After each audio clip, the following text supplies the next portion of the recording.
welcome to Storyboard special from the Kyoorius Design Yatra. I'm Pavni Mittal. The 9th edition of the festival brought together a host of acclaimed designers who shed light on the changing nature of the business and what brands should do to stay ahead of the curve. One such designer at Kyoorius was the founding creative partner and chief creative officer of Pearlfisher, Jonathan Ford, who I caught up with to understand the role of packaging, the challenge of working with iconic brands, and the 7-year itch in a brand's journey. Listen in. Welcome to Storyboard. Thank you. First question I want to ask you, you mentioned in your session that design is the most important aspect of branding. Do you say this because you're in the business, or do you believe that marketers and those in say advertising also share the same sentiment? Well, I think that you only have to look at how a brand presents itself these days and to see that everything from the physical or digital expression of that brand has to be designed. And old client mentality was designers design stuff and advertising advertise stuff. Well, now everyone talks about communications, but you just have to look at what's happening with these communications agencies which are investing in designers because they know that in order to create communications, design has to be the way that you express a brand. So yes, I do believe that design is the most important medium. It's just that it gets lost sometimes in the quest for other things that are probably buzzwords or too much of a fixation in a particular area like digital. Well, digital still has to be designed. So what element of design do you think plays the most important part? If I had to ask you to break it down even further. Yeah, well, I would distill it down to truth and desire.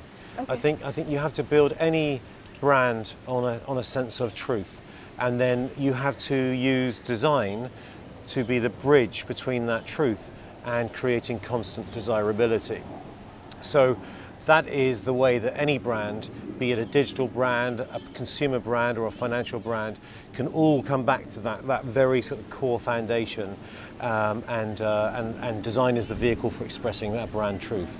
So in packaging, how does it go? Is utility the starting point and then comes creativity, or does creativity determine everything else and utility comes in the end? Yes, I think that's an interesting question. Depends how you interpret the word utility. But I would say, again, it comes back to the truth of the brand. Okay. One chocolate product can be very similar to another chocolate product, the actual functional aspect of the enjoyment of that chocolate.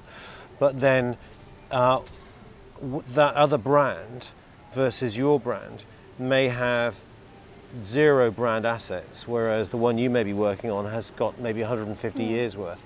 And it is knowing what to do with those brand assets, the way that you are accentuating them, choosing the right ones, maybe adding something new into it, that I think is that makes the big difference and can help build brand value between two very similar products. So could you give me an example of a brand where packaging has helped grow the business? Sure. Well, I think you just have to look at a brand like Absolute Vodka that started 30 years ago. At the very beginning of its inception, there was a bottle shape that became the cornerstone of all the advertising at the time. Yeah. And that is an iconic bottle shape. And I think the fact that it disrupted the category of vodka, the whole story was different, the look and feel was different, became a major part of the iconic advertising at the time, helped get that brand on the map.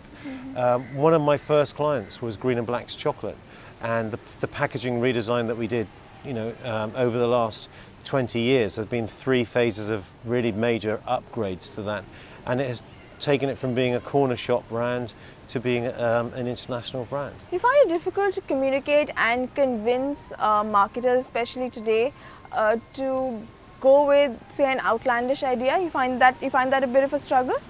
Again, it depends on the client. I Okay. think we try to spend a lot of time working with like-minded clients, people that value design. If they don't value design, or they've got a different agenda, then they're probably not But right how many for us. clients are there who do that? I think there's quite a few. Okay.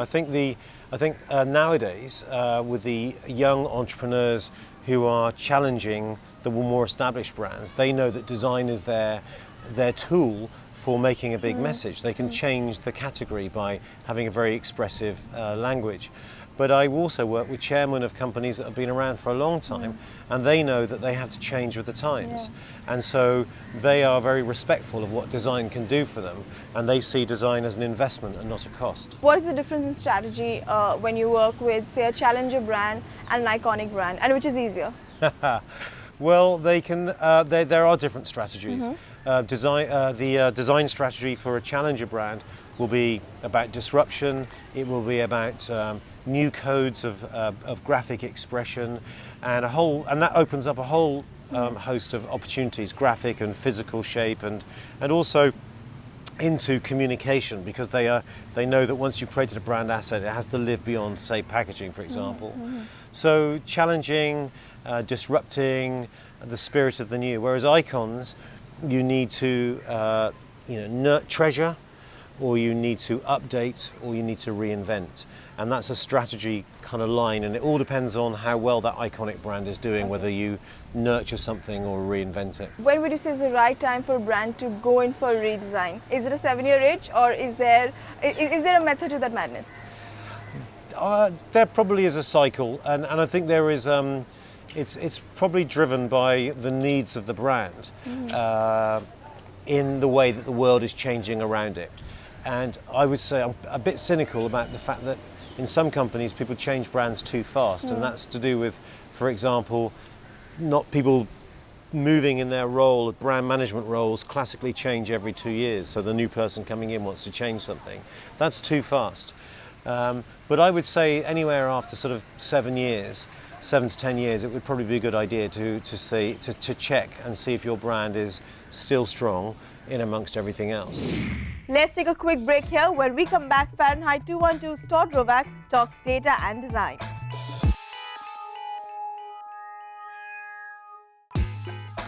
Welcome back. You're watching Storyboard's coverage of the Kyoorius Design Yatra. The conference shed light on the changing dynamics of how design agencies approach their work. An innovation consultancy firm, Fahrenheit 212's managing partner Todd Rovak, talked about how the amalgamation of data and design can help innovate and build brands and businesses. Listen in. I want to first start by asking a statement that I read. That you think that innovation is not a random exercise but a predictable, scalable capability. Absolutely. Could you explain that, and how is this different from what the definition of innovation is generally? Sure. So I think that you're starting with the issue that most people don't have a definition for innovation. Yeah. And so it is a random exercise. It is a completely random exercise, even the idea of saying that word.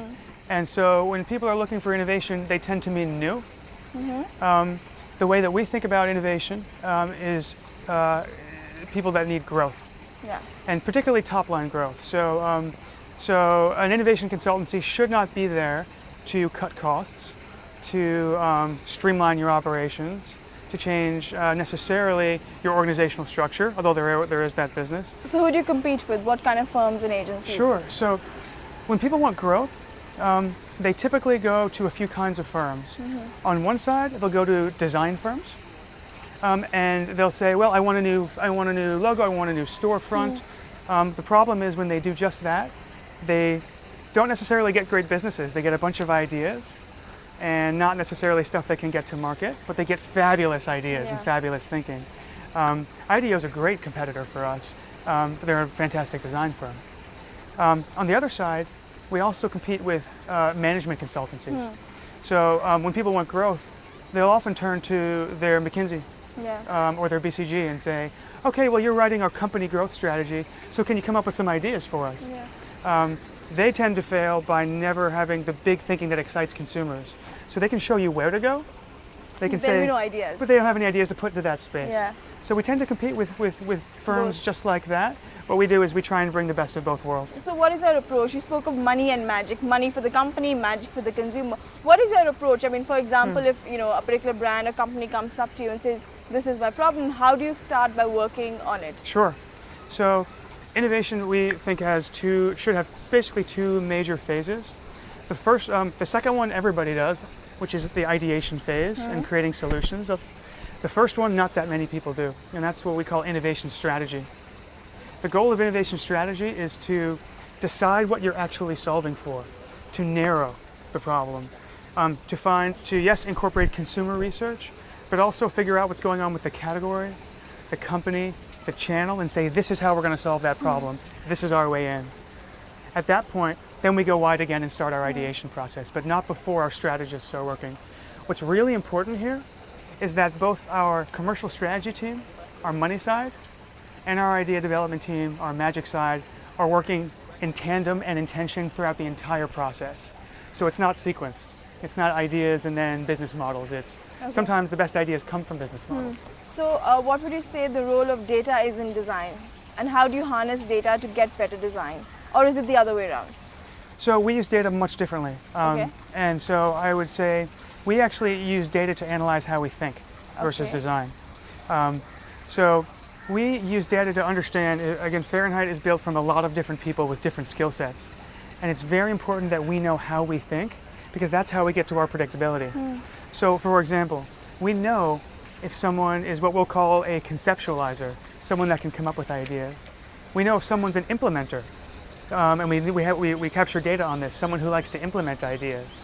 And we know that there's actually 4 different kinds. We use profiling to figure that out, and we use the data to put the right team together, and that gets to better ideas. When a client comes to you, what is the first brief that you give them, and how do you align their thinking to yours? Sure. The most important thing to do that I think we do differently when we get a brief, typically a brief that comes to Fahrenheit sounds like this. I need growth. I need growth, and I don't care where it comes from, or I think it comes from over here. I need $100 million or a $200 million business in the next 24 months. Our job is to take that brief, figure out first a little bit of what we're solving for, and also make sure we have a commercial objective on it. So it's not enough to say that we want growth, because there are little growth ideas, there are big growth ideas, but having a commercial objective on the wall, that real target, saying, is this going to be able to produce $50 million a year? Is this pipeline of products going to do for Nestle, going to do what Nestle needs it to do for their global business? We don't start an assignment until we deeply understand the commercial objective. That informs both the money and the magic side. That's how you make good choices. How can you know if it's a good idea or not if you don't understand the scale of what you're trying to do? Just a good consumer experience isn't enough. Okay, last question. Just could you give me an example of where maybe design has been able to solve a business problem over pure, the management approach? So, from a design perspective, and I'll have to speak a little bit in, because I can't tell you the client. We're working with a brokerage to find a new way to interact with, for people to interact with their brokerage account. Okay. And basically there used to be 2 ways. Do it for me, I get a broker who does all my work, or do it myself. And we were looking to solve for that middle, that space. And our design practice came up with an amazing way that was actually based on creating a workspace to help people make decisions. Okay. So how do I organize my thoughts? How do I ask other people what they think of this? How do I ask the broker when I need it, or how do I do things myself? It was an incredible solution that was made possible by the power of our design group. And what is the result? On its way to market right now. We're really excited about it. Okay, so then we should ask you that later. I can ask about it later. That's the problem with innovation, is they take a couple of years to get to market. But it's just an example of how an idea is informed by design, not just made real by design. Our design practice is a pillar of our business. Time for another short break on the show. When we come back, lessons in branding from David Law and Simon Manchipp.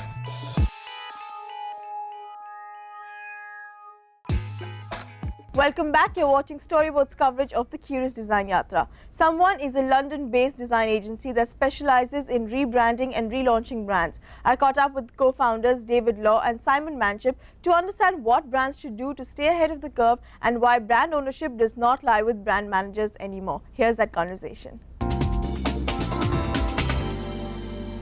Simon and David, welcome to the show. Thank you. Where do you find that interesting aspect? I mean, where do you look? You have to look everywhere. But what we try and do is never look in the obvious places, really, because that's where everyone else has already had a look. So we try and be lateral, not literal.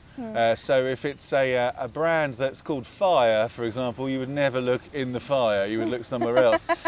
So yeah, we always kind of try and just, apply more radical thinking to things. So it's just a bit more progressive. Could you give me an example of that? I mean, well, for Tizen, okay, so a huge global open source platform for everything with a screen And so where do you look? Do you look to technology? No, that's probably not a really interesting place to look. So why don't we look at kind of what things people play with when they're children? And that's why we came up with the idea of a pinwheel, which is just beautiful and entertaining and simple and easy to make just out of a piece of paper.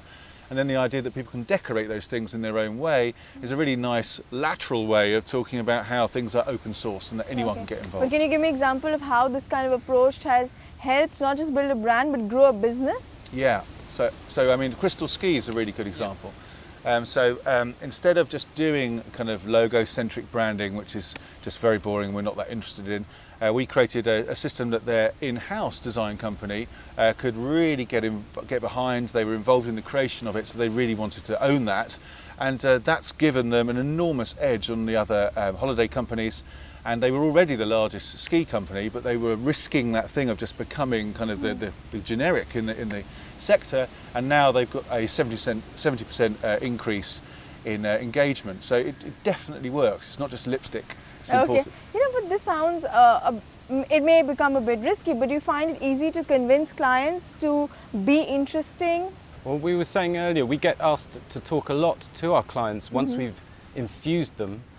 We were often asked back to talk to the rest of the company to build that idea into people's minds. And generally, we have a very strong process in terms of the methodology behind leading to this transformational change. And usually, if you can walk people through that process one by one together, that's generally how you create more interesting work. Can you take me through that process? You've got to pay for it. Logically, well, we look at 3 different areas usually of truths. So they're based on either research or what we learn about the brand, a human truth, a market truth, a product truth. And then we do workshops, but not in the sort of standard way. We might do everything from hire a shaman to put us in a trance, or do something quite crazy and get the comfort levels of the client to change and shift. And generally we find out that's where some interesting work happens and lies. What we try and do is start at the beginning saying, there's going to be some bits of this that freak you out, you know, and so win their trust, you have to say, but it's a proven process. You will know exactly when you're about to be freaked out. And so you remove the fear, because creativity is terrifying for most people to purchase. Another thing that's terrifying is giving up control. How do you tell brands to do that? Yeah, who do you talk to? Do you talk to the people who are doing the work, or do you tell the CMO or the brand head or the CEO? No, you can only charter the course. You can't really control anything anymore. And I think we do that at the pitch when we meet them for the first time, and you lay out all the channels that brands have to communicate in now, and there's just too many. There's just too many to really control them all. Even if you're a huge multinational and you have teams of people dedicated to each of those channels, those people will say different things, and so you can't really control it. And actually, ultimately, the brand is controlled by the people that buy it or use it, not by the people that actually own it, or in quotes, own it. They don't own it, the consumer owns it. And so there's been this super massive seismic shift recently, where now the control has left the business owners and has gone into the hands of the people using it. So it's no longer the broadcast, we tell you what we do, you like it, and it's gone through a conversational mode, and now it's into something new. It's about a playful or entertaining space, and that's what we try and build in. Yeah, there's a nice way of putting it, which is that we used to live in a reverential culture where you revere and respect brands. So if the bank said something, you'd listen, right? But now we're in a referential system where actually we refer to our peers, we go onto the internet, we research. Research is so easy now. And you compare, exactly, and by doing that kind of wall-to-wall, peer-to-peer kind of comparison, the referential is winning over the reverential now. And is that something that the marketplace is accepting? When I say marketplace, I mean your clients are okay with that, or the first instance of freaking out for them? That's the first instance of freaking out, pretty much. Some people freak out. But a lot of the times, I think, you know, what we've learned is that the more work like this we do, the more clients come to us for our kind of work. Okay. So they will approach, we won't necessarily be approached for a small evolution. It might be something more transformational. Okay. You also spoke of liminality. Did I get it right? Yeah, liminality. that's right. And you gave the example of Vice. Yes. But you know, Vice is young, it's new, it's a challenger brand, it's disruptive. Would that kind of approach work for something that's iconic, been there, big multinationals, say FMCGs, work for the Unilevers and the P&Gs of the world? But I think you've got to, yes, because I mean, we've talked at Procter & Gamble about this, and we showed Tizen with them. Yeah. It freaked them out. But I think we've got to ask more questions about that than anything else. I think also the example of Vice is interesting. Yes, it's youth and disruptive. Vice News is not. You see now CNN buying their content, BBC News using their content. They're becoming a new way of viewing the mainstream and having a different point of view. The Chanel example again, you couldn't do that new stuff without the old stuff. So again, that's the place that it works best, I think. And with that, it's a wrap on our coverage from the Kyoorius Design Yatra. Hope you enjoyed the series. Meanwhile, stay connected. We're on Facebook, Twitter, YouTube, and the brands page at firstbiz.com. From everyone here, thanks for watching.